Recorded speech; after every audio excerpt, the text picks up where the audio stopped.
2028ஆம் ஆண்டில் சந்திராயன் 4 ஏவப்படும் என இஸ்ரோ தலைவர் நாராயணன் தெரிவித்துள்ளார். கொல்கத்தாவில் இந்திய விண்வெளி ஆராய்ச்சி அமைப்பின் தலைவர் நாராயணன் நிகழ்ச்சி ஒன்றில் கலந்து கொண்டு பேசினார்.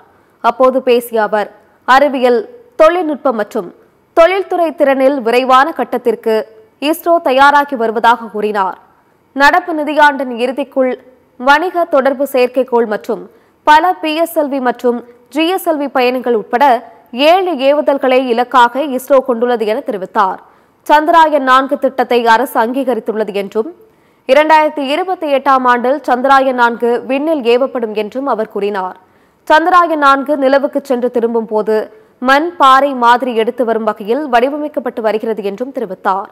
இதுபோன்று நிலவில் உள்ள மண் மற்றும் பாறை மாதிரிகளை கொண்டு வரும் பணிகளை இதற்கு முன்பு அமெரிக்கா, ரஷ்யா, சீனா ஆகிய நாடுகள் மட்டுமே செய்துள்ளன எனவும் நாராயணன் கூறினார்.